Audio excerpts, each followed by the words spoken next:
Welcome to the special Snow Day edition. I feel like we've already done this like 3 weeks ago, but another Snow Day edition of Raw Recap on WWE Now. It, of course, is a Fanatics and WWE original production. We are coming off, Megan, of a Monday Night Raw that I think we assumed would be emotional. I didn't quite know what I would be feeling. Of course, when they announced it would be the AJ Styles tribute. And you kind of looked at the clock as you were watching the show and you realized, okay, that's probably what they're going to end the show with, especially when the women's three-way started. And you're going, like this could be a real tearjerker. You know, you go back to Saturday night's main event and John Cena kind of walking past the aisleway that one final time and kind of touching the walls as he went. So I didn't quite know what I was going to get. And we get in there and AJ has this wonderfully emotional speech. And then, boom. The announcement comes, and my fears of starting this show with big, teary red eyes went away, because I honestly don't know how you could walk away from tonight's Raw without a giant smile across your face. Oh, absolutely. I'm so happy for AJ Styles. And, you know, since we have the snowstorm, this is the first time in a while that we weren't watching Monday Night Raw together. And so as soon as I saw The Undertaker come out, I immediately got excited, because I said, oh my gosh, is this really going to happen? And I was thinking, I bet Sam thinks that AJ Styles is joining DX. That's because I thought maybe that's what we were going to get at WrestlePalooza. That's right, with The Undertaker and Stephanie McMahon. That was a complete... No, I didn't know... Okay, I'm going to walk you through my thought process here when this happened, okay? Because The Undertaker, we get the dong, you know? Mm-hmm. And usually, by the way, the falsy ending is a lot of times not the best news for everybody involved. You get the falsy ending, and either something dangerous or something big. It's usually not a feel-good moment. Even when you got the falsy ending and it ended up being the return of CM Punk. Like, that was a great moment for fans, but like Seth Rollins is in War Games and he's cursing and Drew McIntyre is upset. Like, something is going on there. We got the falsy ending here, and it was just feel-good. But I see, okay, so the dong hits after the credits have already popped up. And at first I go, okay, that's just like a note to say, well, you didn't know The Undertaker would be here. The entire roster is out there on the stage for AJ. But now The Undertaker is here as well. I go, okay, that's amazing. Then he rides the bike to the ring. And I go, oh. But then he sat on it. And he sat on the bike and he looked to the ring and just kind of observed AJ. I said, okay, maybe this is what we go out on. And then he got in the ring and he had a microphone. And he looked down at the gear on the floor and everything. And AJ wasn't holding a microphone. And AJ, I feel like, was pretty raw emotionally throughout the whole segment. Totally. So, right. So I was really getting the feeling that this wasn't something that he got the Iggy on, to use a term. But then Undertaker gets in there and he kind of started talking a little bit wild. Like he was, you know, saying, you and I have unfinished business. And Atlanta thought they were getting a match for a second. I was like, are they springing this on AJ where they're like, look, I know you said you're going to retire, and I know you said, you know, that you don't want to wait for WrestleMania, you want to retire right now, but if The Undertaker were to challenge you right in the ring to a match at WrestleMania, you'd have to accept, right? And I go, there's no way that they're just doing this. And then I think it wasn't really, and maybe I was slow, but I don't think it was until, I think AJ and I figured it out at the same time. Just as the smile started coming across AJ's face where he was like, oh my God, this is what you're doing, I felt the same way. Maybe I was just being empathetic to AJ, and I was kind of seeing it through his lens, but I had no idea that The Undertaker was there to put AJ into the Hall of Fame until he basically said, and AJ, I'm here to ask you. And I went, oh, I know what he's going to ask him. That was the moment for me. So for me, the moment was when I saw The Undertaker on the motorcycle. Because The Undertaker has gotten us before. He got us with Triple H. He got us with Stephanie McMahon. And when that motorcycle appeared, I went, oh, I know where this one is going. Especially because it was after the credits, after the graphic pulls up. And that's how they always get you. But I was just so thrilled because I started to get emotional when AJ put the gear down. And I thought, oh, we're both going on Raw Recap, and we're going to have red puffy eyes.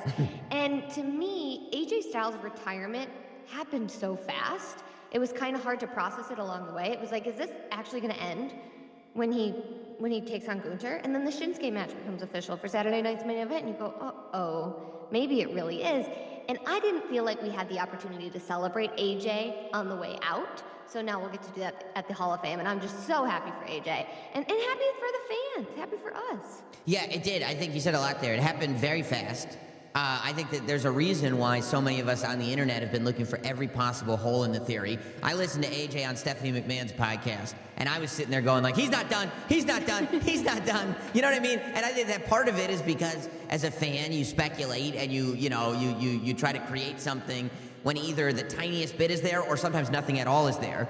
But I think the bigger picture of it is that we didn't want him to retire. We weren't ready for it. We weren't prepared for it. You know, when he said this was going to be his last year, we thought he would at least make it to February. You know, like the fact that you're right, that Gunther, like 2 weeks or whatever it was, 2-3 weeks before the Rumble, made the stipulation and he accepted it.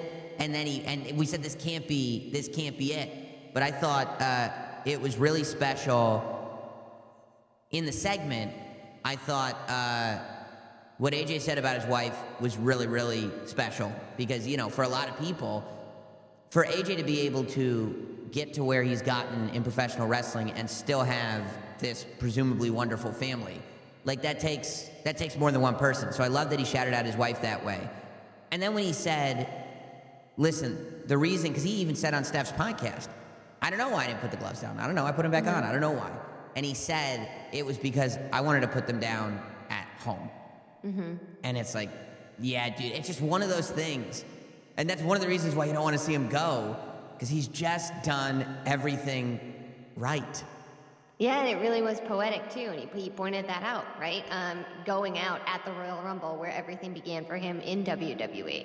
So it's just so special. I'm glad that Atlanta got to have that moment with AJ, and I'm glad that all of the superstars came out and celebrated AJ in the way that he deserves to be celebrated. Well, yeah, you heard throughout the show CM Punk making reference to the fact that this wasn't his night, this was AJ's night. Cody Rhodes making reference to the fact that this wasn't his night, this is AJ's night. I thought it was, I would say, a relief that at the beginning of the show, they got Gunther off the show. Yeah. You know what I mean? Like it was explained that he was here, he will not be here. So you don't have to like sit there holding your breath through this AJ Styles retirement, thinking that Gunther's going to show up at some point. And right now, he's way more angry at Dragon Lee than he is at AJ Styles. Dragon Lee's my new favorite wrestler. You love what he's doing. I do, yeah. I mean, Becky Lynch is my favorite female wrestler. Sure. Dragon Lee, favorite male wrestler right now. Here's the thing. I mean, and you should have learned this from me a long time ago just listening to me. You can have infinity favorite wrestlers. Like, you're like, that's my one favorite wrestler. You can say that about the whole roster if you want to. I do it all the time. Who's my favorite wrestler? He's my favorite. My absolute number one favorite is whatever, Dominic Mysterio, Roman Reigns, whoever you want to do it. That's my favorite. Rhea Ripley, it's my favorite wrestler. CM Punk's my favorite wrestler. Also, Finn Balor's my favorite wrestler. AJ Styles, quite honestly, is my favorite wrestler. That's why this has all been... Tonight. Yeah, that's why this has all been so tough. Actually, a lot of my favorite wrestlers were at Monday Night Raw. Omos. Yes. Robert Roode. Abyss. First of all, Frankie Kazarian showing up. It's a big deal for Frankie Kazarian to show up on Monday Night Raw. That's a really cool... thing for people that have watched all of the whole world of professional wrestling for the last couple of decades and that have really followed AJ Styles' career, and not just the 10 years that he spent in WWE, but all the time that he spent in Japan and TNA and even before that. Seeing, first of all, like the fact that CM Punk goes all the way back to like 20 years ago or more with AJ Styles, but seeing Frankie Kazarian show up on Raw and then open the boiler room closet, and out comes Abyss. That was one of those, like, if you know, beautiful moments. It was so perfect. Abyss, one of my favorite wrestlers, and also my favorite character on WWE Unreal. Yes, yeah. I don't know. I think that might be Chris. I don't know if that's Abyss, but it is. It's all one thing, right? Yeah. Jeremy Borash being there, of course. Jeremy Borash, a big part of TNA as well. But I mean, like, I was thinking about this, even when like. Hurricane Helms, who was out there, I mean, looking very stylish tonight with that big collar popped over that vest. We saw him at the beginning of the night. We saw him out there to pay respect to AJ Styles. And Adam Pearce as well. Like, you're looking, you bring up Robert Roode, Petey Williams. A lot of people that are producers in the WWE now are all people that came up with and close to AJ Styles. And, like, that with the TNA guys. But I'm sitting there looking at the Hurricane and remembering that the Hurricane was was in the cruiserweight division in WCW. And then I thought, man, it is so wild. I mean, he barely got in under the wire. It was like maybe the last 2 weeks that WCW existed before WWE bought the company. But AJ Styles was that next generation of cruiserweight. AJ Styles was on Nitro at the very, very end of Nitro. That's how far back this goes. The kind of beginning, that first big national exposure for AJ Styles is the very, very end of Nitro. Except, as much as there were some that would come right to WWE after that and build a certain type of career, AJ Styles, after that, goes and spends 16 years building his career elsewhere, helping build a company that is still in existence today, TNA, helping draw international attention to wrestling in Japan, and then finally, in 2016, coming into WWE and bringing so much of that with him and that reputation with him. And honestly, if you look at what AJ Styles did in WWE, it's pretty remarkable because he brought, instead of, there used to be this thing. It's not the case, I don't think, anymore. But there used to be this thing with WWE where they would say, if certain talent come to WWE, they have to learn to work a WWE style. Mm-hmm. But AJ Styles came in, and he wrestled like AJ Styles. He acted like AJ Styles. He was just AJ Styles. And what you saw is a lot of talent, even talent that had been in WWE for a very long time, started to kind of try to get up to AJ Styles' game. I mean, that's why that rivalry with John Cena and AJ Styles is so incredibly memorable and important, because it wasn't AJ Styles learning how to wrestle the way that John Cena had been wrestling for all these years already. It was John Cena showing what he could learn to do, what he had in the tank that he hadn't shown off yet, and John Cena elevating his game to match AJ Styles's. I mean, that's one of the reasons that AJ Styles in WWE was just so great, because it was something that people talked about, and it could never happen. And if he came to WWE, it wouldn't be the same AJ Styles. But just like you're talking about, Sam, when AJ came to WWE, he was AJ Styles, and that made it that much better. Yeah. So getting to go out there and you could feel it as soon as he walked down the aisle. There was that moment, and I love that moment. I love that pause, that pregnant pause on the show right before something's going to happen. And we got it right before that music hit tonight.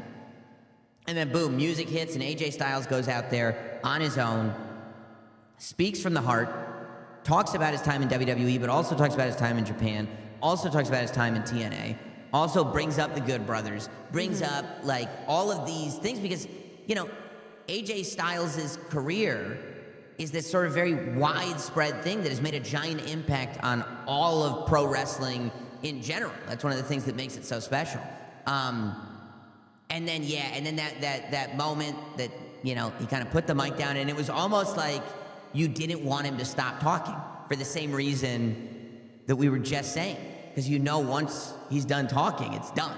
Mm-hmm. And you're like, come up with something else to say. Just elongate this, something. Stay in our life, Yeah. And you don't know, and you've read all these reports about maybe he's gonna be a trainer at the PC, or maybe he's gonna be a producer, or maybe he's gonna do this, and it's all nonsense. It's all on the internet. But you just want to cling on to something. So when The Undertaker came out, and I think that my favorite part of AJ Styles finding out that he's going into the Hall of Fame was the genuine reaction that he did not see it coming. And he really was touched. He was happy. I think he felt like he had been seen in that moment. You know what I mean? And I think that he did take it as the honor that I believe it was probably intended to be.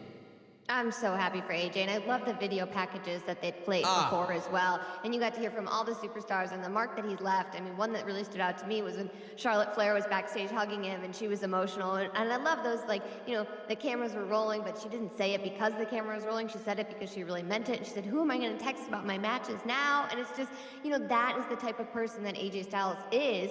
He's left an impact on the industry from his own work, but continues to help others and provide all of that feedback and be the guy in the locker room and be the guy that anybody, man or woman, on the roster can go to.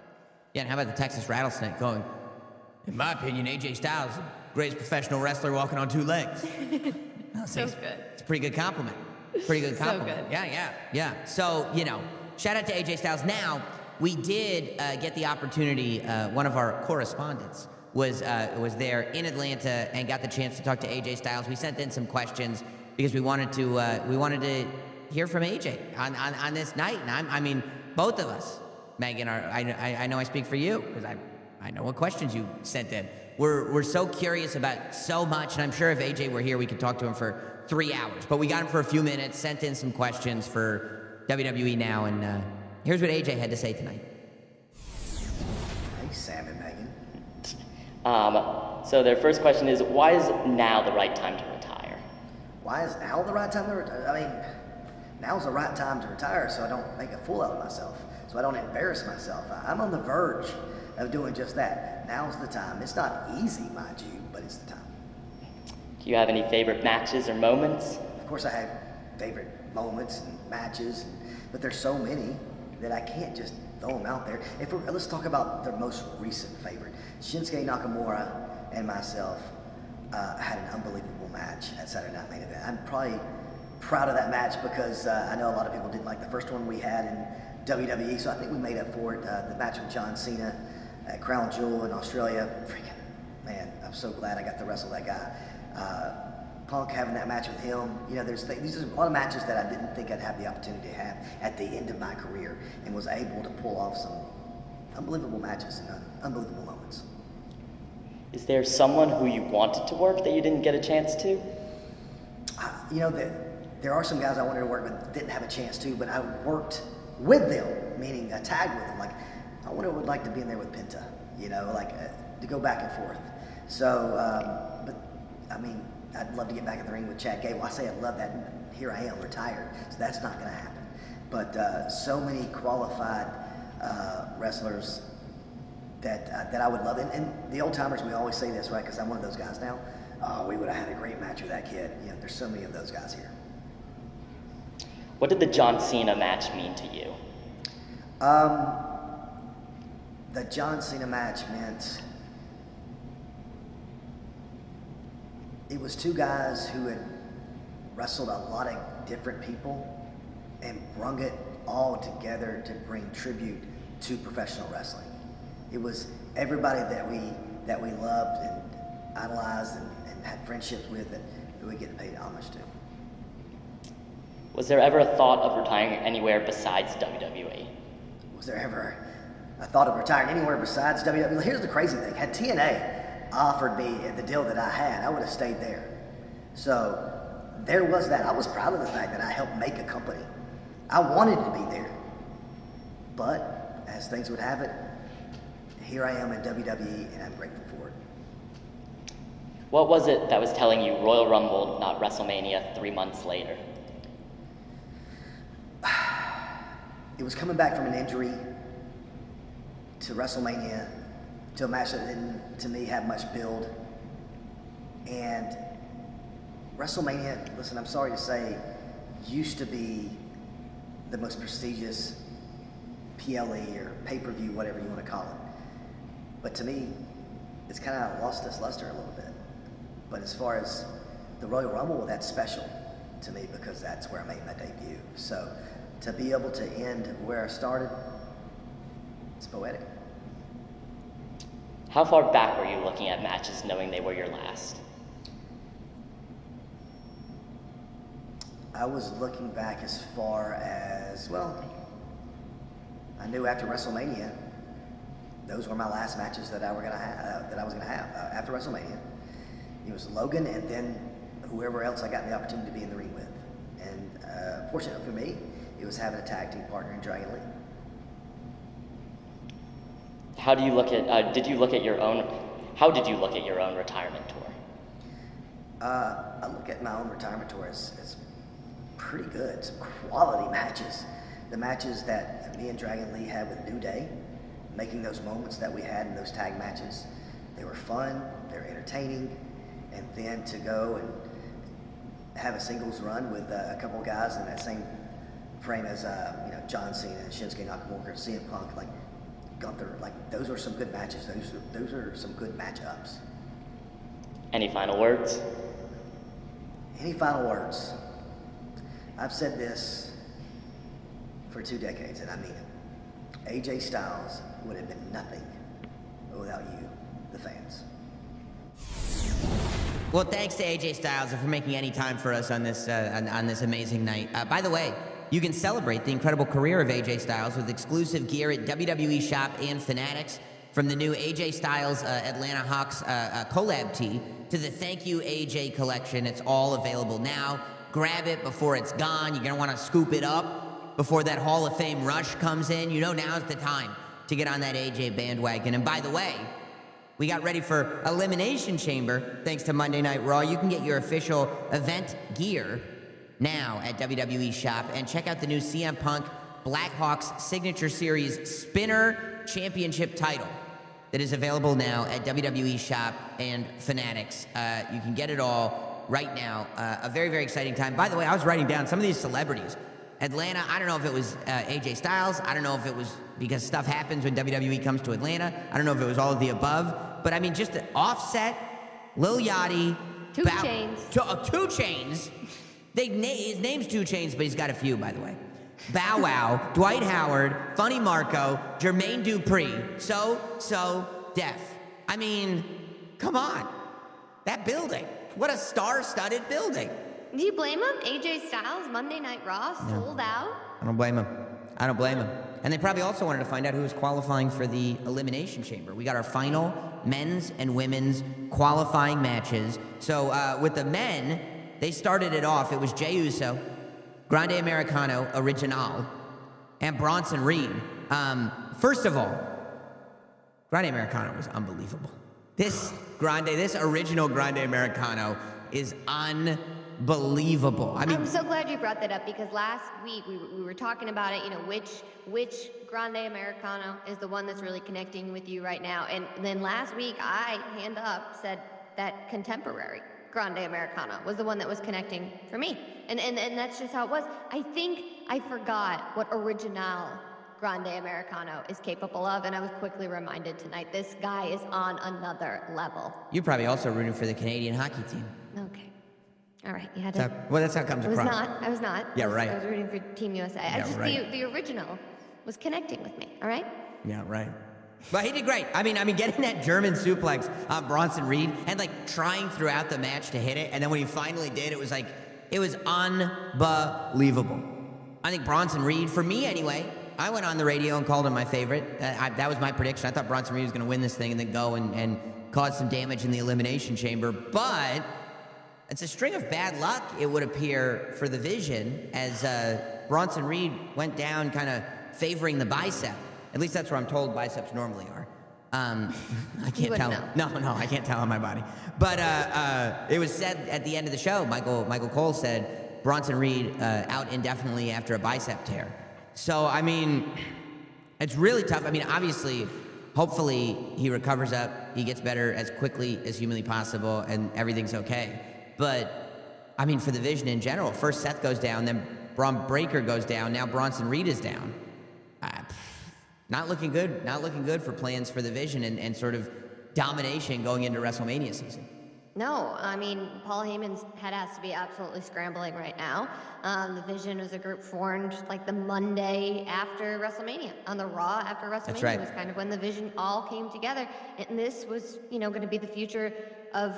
We thought at the beginning that it was going to be 5 years from now. And then Braun Breaker just takes the whole division by storm. And we say, no, it might be 5 minutes from now. And now the Vision has absolutely been devastated with injuries. So, I'm thinking about Bronson Reed. Hopefully he can get better as soon as possible. But if you're Logan Paul and you're Paul Heyman, I mean, you got to come up with a plan soon, right? Well, I think if you're Logan Paul, you got to come up with a plan soon, because I think Paul Heyman has a beast incarnate-shaped backup plan. He's already moved on. I mean, he was already... Thank you for your service. He's just stepping over here, stepping over there, just seeing what lands. Look, I mean, honestly, Logan Paul and Austin Theory seem to be the final two standing in the Vision at the moment. Everybody will be back, and when everybody does get back, that's the other thing you got to be careful of. You can't run your mouth too much, because the minute everybody's back, everybody's coming for receipts. Mm-hmm. But that's right. And they should. But in the meantime, listen, if I'm Logan Paul and I'm Austin Theory, I'm going, the Vision is a top act. The top guys in the top act are going down temporarily. In the meantime, we need to use that spotlight to get as much attention on us as possible. The headline, I think for Logan Paul and Austin Theory, they want the headline to be that the division is still on top of the wrestling world, and that way they can say, look at what we did. Well, and don't forget, there's still a masked man out there after the Vision. Yeah. I think. Yeah, I would imagine. Yeah. Yeah, I mean, as of last week, he was out there. I mean, maybe he's in that crate. I don't know. We'll find out on Saturday. But no, you're 100% right. It's very, very, very complicated in the Vision right now. A lot going on. But Jey Uso is able to hit the spear in the Uso splash to beat Grande Americano Original. Jey Uso goes into the men's elimination chamber. So it's LA Knight, Cody Rhodes, Randy Orton, Javon Evans, Trick Williams, and Jey Uso. And I am looking at all these names combined. LA Knight, Cody Rhodes, Randy Orton, Javon Evans, Trick Williams, Jey Uso. Meg, is this not the historically most popular elimination chamber of all time? Like, every single person in this thing could start an insane fan club. Like, these are the most popular wrestlers on the roster. I mean, I think if everyone has a path and a case to win this thing and the crowd is completely behind them. That's right. You have Cody Rhodes, who wants to win his title back and be the guy. And anybody that doubts Cody Rhodes needs to listen to the reaction that he got in Atlanta. Well, and now Cody Rhodes is in, like, the most dangerous spot that he's ever been in because he always performs when he's the underdog. And Cody Rhodes has become an underdog because for the first time since he's been back in WWE, he doesn't have a WrestleMania match yet. You got Randy Orton, who everybody has been itching to see back in the world title picture since he returned. You got LA Knight, who is the guy that everybody's, like, waiting for him to get his moment. Every fan has been sitting there waiting for the proverbial trigger to be pulled on LA Knight. Like, it's time to go. I want him to be the champion. So many people have gone to so many buildings and said the exact same thing time and time again. And this is kind of the opening that's created for him. And then you have Javon Evans, who shocked everybody by qualifying for the Elimination Chamber last week.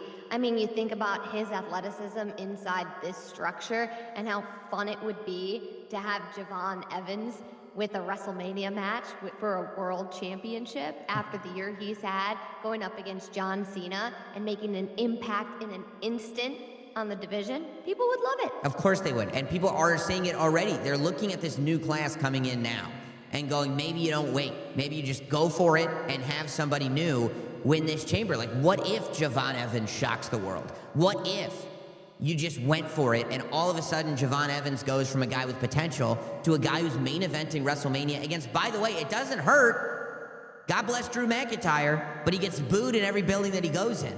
So it doesn't hurt that you have all these guys that are going to get cheered wherever they go against the guy who's getting booed wherever he goes. That's a compelling story. And you might say, I don't know, is Trick Williams really a fan favorite? And I would, if you're asking me that question, you didn't watch SmackDown. Because they went nuts. They went nuts for Trick Williams. They go nuts every week for Trick Williams. And Chicago's going to go wild for him. I spent 25 minutes this morning or this afternoon on my radio show on Sirius just talking about, like, listen, you have to deal with the reality. And you know what it was? I saw him do, like, one of those local morning news shows. I saw the exact one you're talking about. You know what I'm saying? And he pops on with these lemon pepper steppers. He wears lemon pepper steppers, no shirt, and a fur coat onto the morning news, and he's the most charming guy in the room. I mean, I saw him on First Take with Stephen A. today, and he was talking about Lash Legend and how much of a great athlete she is, and how he picked his women. And I said, you know what? Yep, that's it. He wasn't even talking about himself. He was talking about his fiancee, Lash Legend. And I said, sign me up for more Trick Williams. I'm telling you, nobody, he's the guy. Nobody can pull it off like him. And then at the same time, after tonight, you've got Jey Uso, who when we last saw Jimmy, he said, go and do this. Get that back. Be that guy. And again, Atlanta was yeeting like crazy for him. Like, Jey Uso is always one step away from getting back to the top of the mountain that he once sat upon. So this really is that elimination chamber that on paper, you go, okay, well, I think Cody versus Drew McIntyre sounds like a WrestleMania match to me, but I can make a case for every single person in this match, and I don't recall a time where you had 6 superstars that were more cheered for than the 6 that are in this match, all for different reasons. That's right. Yeah, I can't recall one either, but I'm looking forward to it. And I mean, what if any one of these situations that we've laid out could easily happen in Chicago this weekend? What if? Then you go over to the women's side, and you've got tonight Raquel versus Io versus Kyrie. Huge win for Raquel. Matt, this is what people were waiting for. And again, it goes back to what I was saying before about some of the newer talent that had come up from NXT.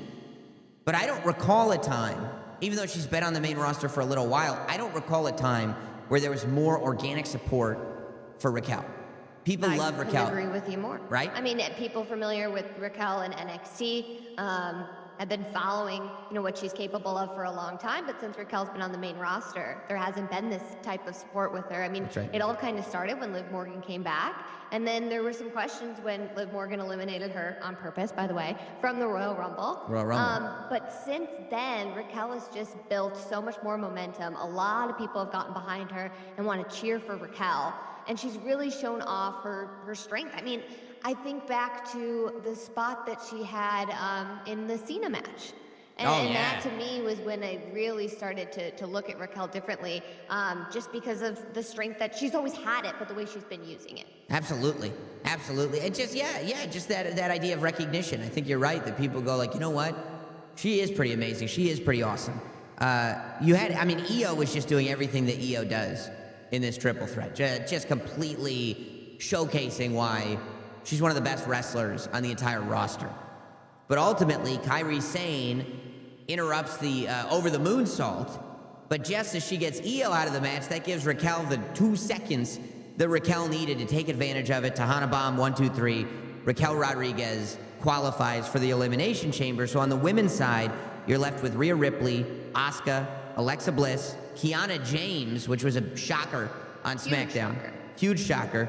Tiffany Stratton and Raquel, obviously. And this is one where I'm looking at it, and you do have, I would classify Kiana James as an underdog. I would classify Raquel as somebody that, as much, as a threat as she is, she's just kind of, this would be the match where she's entering into a scene that a lot of the other women have already been there, like Rhea Ripley, Asuka, Alexa Bliss, Tiffany Stratton, have all held, they've held the world titles before, but they've also been in that conversation for a long, long time. I've got to tell you, I was thinking about it a lot. I would love to see Rhea Ripley win this thing. I know, and every single time that you hear her entrance and the crowd reacts to it, I mean, it just reminds you, like you needed to be reminded, that Rhea Ripley is one of the, if not the biggest star on the entire roster. And I'm with you. I would love to see Rhea Ripley back in the world title picture. I'd also like to point out about Raquel, I just thought of this right now. I think it was when Elimination Chamber was in Perth, Australia. Yeah. Raquel really was just starting to kind of make her mark on in the women's division on the main roster, because she had only been on there for a short time, and that was when Raquel dealt with some sort of skin issue, and she was off television for many, many months. So this could be an opportunity for Raquel, kind of like a full circle moment, back at Elimination Chamber, where things started to take a turn for her. So I would root for that story with Raquel. But I'm with you. Rhea Ripley in the women's world title picture, something we've been waiting for a very long time. She had the match with Becky at WrestleMania, and we all kind of thought, this is going to be the start of the Rhea Ripley era. But then injuries happened. And I love that the women's tag picture is absolutely loaded right now. But for me, I'd like to see Rhea back in the world title picture. She beat Becky? She did. This was a different time, but yeah, she did beat Becky, and it was a remarkable performance by Becky Lynch, because she did have the flu at that WrestleMania, and they put on a banger of a match. So a lot of people are still talking about the fact that Becky was able to have that match with Rhea while she was dealing with the flu. I don't know if that's remarkable. Like, Michael Jordan's flu game is remarkable because he won. He performed well, scored points. I'd like to be like, well, I had the flu and I lost. That's not remarkable. That's like, yeah, well, he lost. She went out there at WrestleMania and just lost. Had a hell of a match. Okay. All right. I didn't remember the result. I just wanted you to clarify that for me. You're kind of my statistician here. That's all that, nothing personal. But by the way, that same Elimination Chamber that you're talking about with Raquel, you know, 2 years ago, was also the same elimination chamber in Perth where I think the reality of what a star Tiffany Stratton was. That's right. Came Perth into the was all picture. chanting Tiffy time. Yeah, yeah. And honestly, I wouldn't shock me even a little bit because Tiffany Stratton has been off TV recently. It would not shock me even a little bit if Tiffany Stratton came out of the chamber as the winner. And I would like to see maybe a Kiana James have a moment that Tiffany Stratton had a few years back, where Be great. you realize what Kiana James is capable of. I think she had an outstanding showing in the Royal Rumble. She's somebody who's been on our screens for a while, and it's funny, you know, watching back old NXT clips, you forget some of the matches that Kiana James had when she was in NXT and how incredible she is. So I'd really like to see her turn some heads at Elimination Chamber as well. I remember that. I'm glad you brought that up. I remember that run in NXT where it was like she was one of those talents that you realized, oh, I hadn't been watching that closely, but all of a sudden she's gotten really, really good. Yeah. Yeah, absolutely. Well, we'll find out. And of course, the winner of the Elimination Chamber will go to WrestleMania. If it's somebody that's been there before, they'll be returning. You know what else returns to WrestleMania this year? WWE World. Yes, WWE World is back in Las Vegas, April 16th through the 20th this year, and it is the can't-miss destination during WrestleMania week. WWE World brings the WWE Universe closer than ever to the superstars, legends, and iconic moments that define WWE with immersive exhibits, exclusive merchandise, and experiences that you won't find anywhere else. You can see superstars like Drew McIntyre, Liv Morgan, Jey Uso, Dominic Mysterio, Tiffany Stratton, and many more, with even more appearances still to come. Tickets are now on sale at WWEWorld.com. Save 10% with promo code WWENOW10. That's WWEWorld.com. Very, very exciting. Now, we do know that it will be the WWE Women's Championship that the winner of the Elimination Chamber on the women's side will be going for. The title that Jade Cargill has, because it was made very, very clear tonight that Liv Morgan is going with Stephanie Vaquer. And oh my gosh. I'm so excited to dive into this with you. talk about it. Let's talk about it. You know, just from watching Liv Morgan last week, trying to wrap my head around the fact that we saw a different side of Liv Morgan in that sit-down interview with Michael Cole, Dominic Mysterio, and Stephanie Vaquer. Liv Morgan brought to tears. She's emotional. We haven't seen Liv Morgan have tears since, I mean, going back to the days where she literally used to have diamond tears coming down her face. Like, it was a totally different Liv Morgan. That's a Liv Morgan who was Miss Money in the Bank. I mean, she's come so far since then. So to see her brought to that level of emotion was just shocking to me. I mean, this is the woman who used to tell Rhea Ripley to cry about it. She literally had a t-shirt that said cry about it. And I just couldn't wait to hear from Liv Morgan tonight. And when she entered with Dominic Mysterio, from the very beginning, you could tell that something was different. You're talking about the greatest Intercontinental Champion of all time? The one who doesn't defend his title, that one. He's defended it plenty of times. The greatest Intercontinental Champion of all time is Becky Lynch.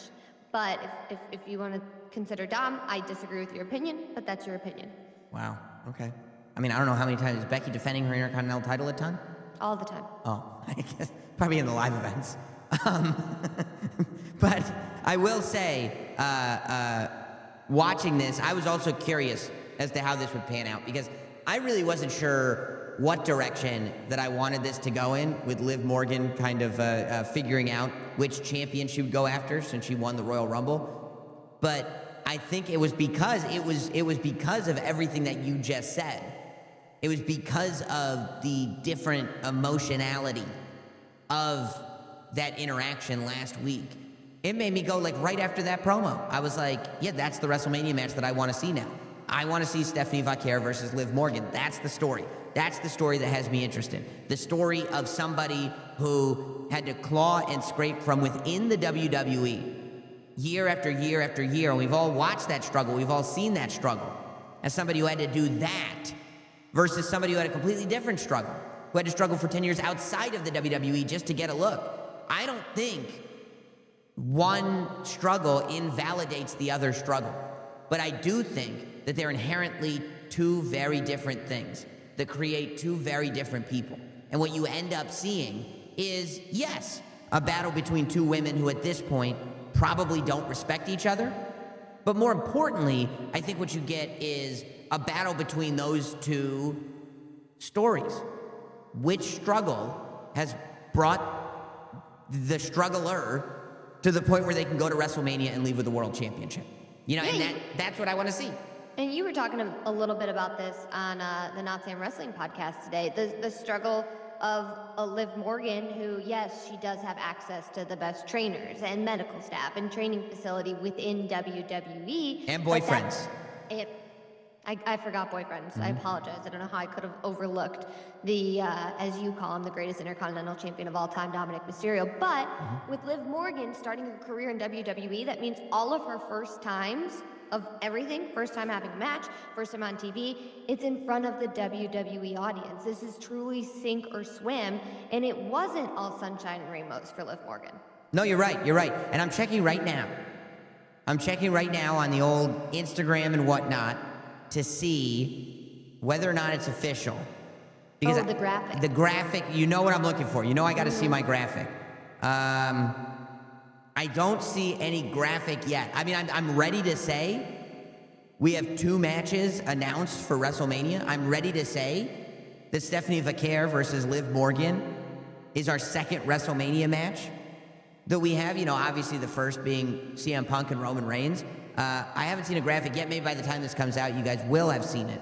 But that is definitely the match. And then it makes me go to the women's division and that elimination chamber. Oh, there we go. Okay, so here's what we have right now.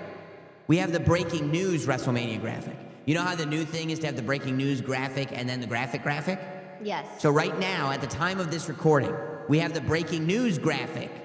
Liv Morgan versus Stephanie Vaquer, Women's World Championship match, WrestleMania Vegas. And because it's a picture from tonight, you get Dominic Mysterio in the background, which is a lot of fun. But yes, it is. I take that as official. Stephanie Vaquer and Liv Morgan. I think that's a massive WrestleMania match. I love that it's not necessarily a WrestleMania match that's involving people that have been in WrestleMania matches for the last, 3-4 years or whatever it is. That it is fresh blood being put out there. And I like, what you can, and I don't think it's a bad thing. You can, on the way to WrestleMania, go, okay, let's switch these titles and get the big, pre-established, WrestleMania-tested superstars out there. Or you could switch it up and make it different. I feel like last year they switched it up and made it different with Io Sky going in as Women's World Champion that nobody saw coming. And this year, again, looking in that Women's World Championship spot, who would have thought a year ago Stephanie Vaquer would be walking into WrestleMania 42 as the champion and defending against Liv Morgan? I mean, you think about the journey she had just to get to WWE and then to get to the main roster and then her journey to get the title match, because she was supposed to have it in Paris against Naomi. Remember, she was calling her Stephanie Velcro? But That's right. Then she had to wait longer for the title match. She had so many different obstacles thrown against her, and to the fact that Stephanie Vaquer is going to walk into WrestleMania as your Women's World Champion, I don't think a lot of people saw that coming. And then Liv Morgan, she's dealt with injuries. Nobody knew when Liv Morgan was going to come back, but a Liv Morgan who's coming back from some type of injury, is a dangerous Liv Morgan. Vicious. So it doesn't surprise me that she found her way to WrestleMania. I mean, looking at that, and that's why Elimination Chamber is going to be so much fun on Saturday. Like we're really going to start painting this picture of what WrestleMania is going to look like, what superstars are going to be there. And speaking of superstars, the world's #1 sports fan festival, Fanatics Fest, is making its return to New York City. Fanatics is bringing you closer to the league's teams and superstars that you love across 4 action-packed days in July. Meet your favorite WWE superstars: Cody Rhodes, Rhea Ripley, Io Sky, Liv Morgan, Jey Uso, Charlotte Flair, Becky Lynch, Randy Orton, Stephanie Vaquer, Tiffany Stratton, and Bianca Belair. They'll all be in attendance, as well as big names across sports like WWE superfan Cam Scatabo. You'll also be able to get your hands on exclusive merch and catch live WWE podcasts. Tickets for that, Fanatics Fest, are on sale now at fanaticsfest.com. You can use code WWE NOW for 10% off at checkout. And speaking of WrestleMania, a declaration was made tonight. The Beast returned to Monday Night Raw. And Brock Lesnar showed up with Paul Heyman by his side, and they basically went in that ring and made a declaration. Paul Heyman brought it back to The Undertaker. The night that I feel, and there's a very controversial opinion, it's a very controversial topic. There's people to this day that don't feel like the Undertaker's streak should have ever ended. But I have felt for a very long time, I've been very public about this, that I truly feel like Brock Lesnar was made into a different animal after beating the Undertaker at WrestleMania than he was before he beat the Undertaker at WrestleMania. He was always the Beast. He was always the next big thing. He was always Brock Lesnar. But it went up a level. This is why there is no comparison to Brock Lesnar. The idea that Brock Lesnar is on his own island. There's nobody, he's like the modern day nothing. He's his own entity entirely. And I think a lot of that does go back to that night when he did the unthinkable and he beat the Undertaker's streak. So Paul Heyman so eloquently put it as only he knows how to do. That for a long time, there were two main events of WrestleMania. It was the WWE Championship match, and it was the Undertaker match. You go back to those Undertaker matches, especially, maybe you go back to like WrestleMania 24, technically the Undertaker match was the world title match, which was the main event, but you start getting into 25, Undertaker and Shawn, 26, Undertaker and Shawn, 27, Undertaker and Triple H, 28, Undertaker and Triple H, 29, Undertaker and CM Punk. That run was its own separate, whoa, that's the Undertaker match. And then it went to 30, which was Undertaker and Brock Lesnar. And it's amazing to me that we're 12 years removed from that, because it feels like yesterday, right? There have been generations that have happened since then, and it still feels like yesterday to me. But Paul Heyman is now saying that Brock Lesnar inherited that from The Undertaker, that the Brock Lesnar match is the new Undertaker match at WrestleMania. So, going forward, it's all about the Brock Lesnar match, and an open challenge has been put out. With the dates that Brock Lesnar is going to show up, I think the next time we're going to see him on Raw is March 16th in San Antonio, Texas. And then he's there for a good chunk of time leading up to WrestleMania. So I wonder who it is that's going to answer this Brock Lesnar challenge. I mean, could it be Gunther? Of course it could be Gunther. Listen. I mean, that's the match a lot of us have been talking about, and I just think of somebody who would really have the guts to step up to Brock Lesnar, and you talk about how significant it was that he ended the streak. Well, the only person I can think of that's done something almost equally as significant, I would say. Arguably, sure. Gunther, who retired John Cena. The fans were chanting something at Brock. Did you hear it? Oba. Oba. I would love Oba too. The fans were chanting, I don't know if Oba wants to do this that early, though. That's a big chip to cash in this early in the run. And Oba is on a pretty nice run right now. Those are my two picks, Gunther or Oba. What if Sami Zayn stepped up? Wow, that would be... Isn't that crazy? I mean, he's going through it right now. He needs something. Is. I mean, and I think. And then you have to think of whoever doesn't come out of the Elimination Chamber. Could any of them step up? What if Randy Orton? What if Randy Orton stepped up? Orton. That'd be nuts. Yeah, I mean, I don't even know where to begin with this thing. But I like that the Brock Lesnar match has become an attraction for WrestleMania. Mm-hmm. I think that's cool. I do want to tell you, by the way, WWE fans, you know where you can experience the thrill and excitement of ripping Topps card packs with the instant gratification of having your collection conveniently on your phone? Well, WWE Slam by Topps. It offers fans around the world the chance to collect and trade their favorite WWE superstars, rip new digital packs every day, complete collector-based missions and seasons, and combine cards to craft them into rarer digital collectibles. The app even offers in-app challenges where you can win Topps WWE hobby boxes, full cases, graded cards, and more just by ripping digital packs. Here's your chance to build the ultimate Topps WWE digital collection featuring iconic Topps designs, original artwork, motion cards, and more. WWE Slam by Topps. Download free now in the App Store and Google Play. Before we go, Megan, of course, CM Punk came out on Raw tonight to give AJ Styles some respect, but also to say that he doesn't have to play the what-if game. We talked about the 2 Elimination Chamber matches. 5 things I'm looking forward to at Elimination Chamber right now. All right, let's hear it. 2 chamber matches. Yep. Becky Lynch versus AJ Lee. We heard from Becky Lynch tonight. CM Punk versus Finn Balor. We heard from both CM Punk and Finn Balor tonight. And the Crate. Oh, the Crate. We saw the Crate again tonight on Raw. They said, I wonder if this is a clue, Adam Pearce said that somebody spelled his name wrong on the address. Could R-Truth be in the crate? Oh my gosh. Don't say that. It could be R-Truth. He gets confused easily. Here's the only other thing. I could see him finding a way to survive for 2 weeks in a crate. Yeah, I could absolutely see it. He's one of the few people I think that I could see doing that. Because you know why? Because he wouldn't know well enough to not survive in the crate. You see what I'm saying? He wouldn't realize he's in a crate.